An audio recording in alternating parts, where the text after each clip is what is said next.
Hey there, thanks for clicking. My name's Joe Fritz, also known as Parapterkeet.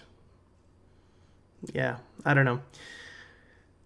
Maybe I'll talk about why I picked that name at some point. Maybe I already have. I don't remember. Anyways, so I'm here to finish out my Kaiju Bestiary page, and what Kaiju universe is complete without some giant robots? And so this giant robot, I just decided to combine a bunch of giant robots I really liked with some other stuff, a little bit of Metroid in there. I wanted it to be a girl robot. This is going to be the best prom ever. No, seriously. It's robots are genderless, but for some reason they're always just kind of dudes. But if you have family like in the Navy or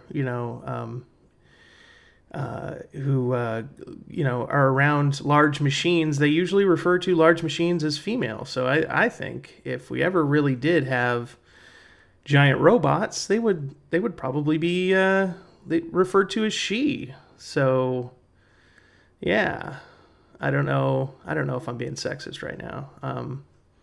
Kinda don't care. Maybe a little. I care. I don't want to upset anybody, but at the same time, it's like, yeah, I want it to be a girl robot. I want it a lady, a woman, whatever. I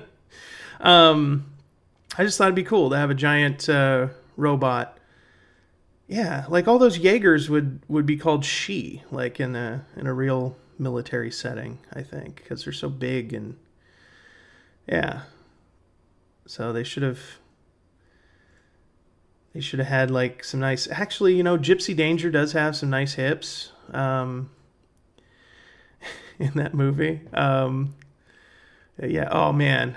Cherno Alpha, man, she is thick. Anyways, so yeah. Obviously, this is a lot of Evangelion inspiration in here. I wanted to. There's some stuff in here that I would probably cringe at if I saw on another drawing, but I don't care. I'm just having some fun here.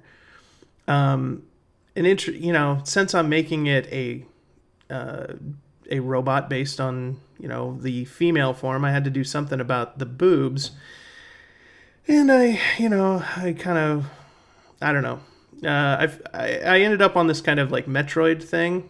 I didn't want to just give her big old round like torpedo looking things out the front.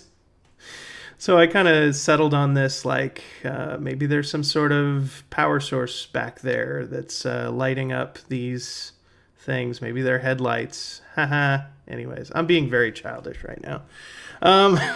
But anyways, so yeah, lots of fun giant robots, out there to enjoy. Obviously, there's a lot of Ultraman in here too. A lot of Evangelion. A lot of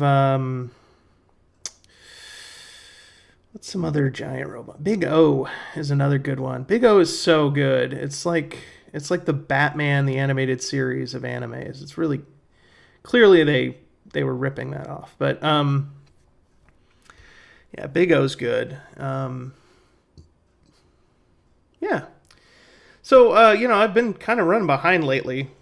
You probably noticed a couple just like random videos thrown up. Falling behind getting excited about Portland Retro Gaming Expo, but also getting way back into video games. I played God of War and Spider-Man all the way through since...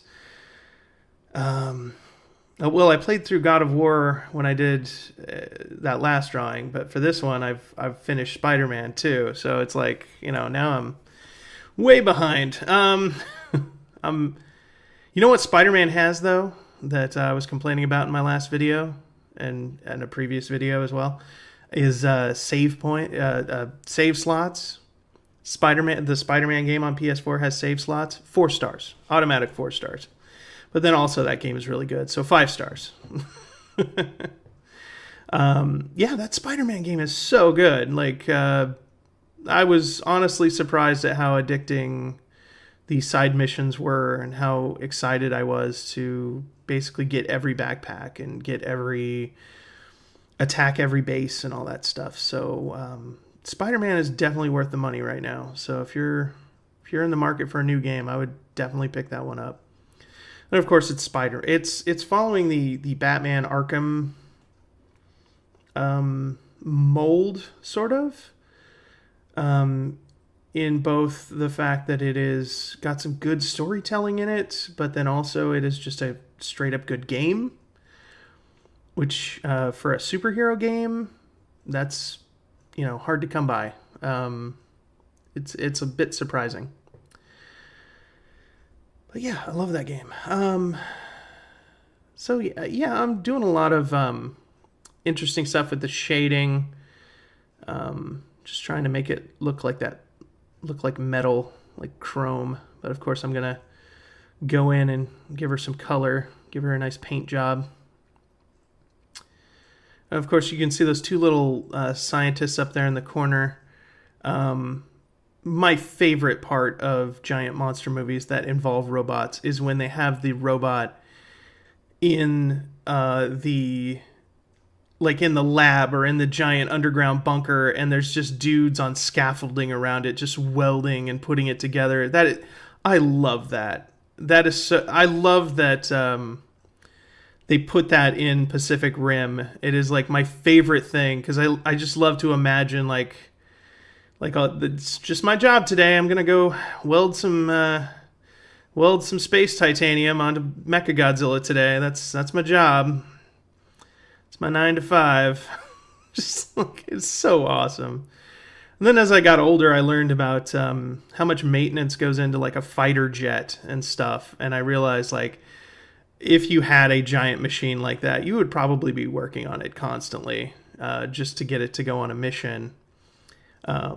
Just to have it ready to go fight Godzilla, you would have to do so much maintenance on it.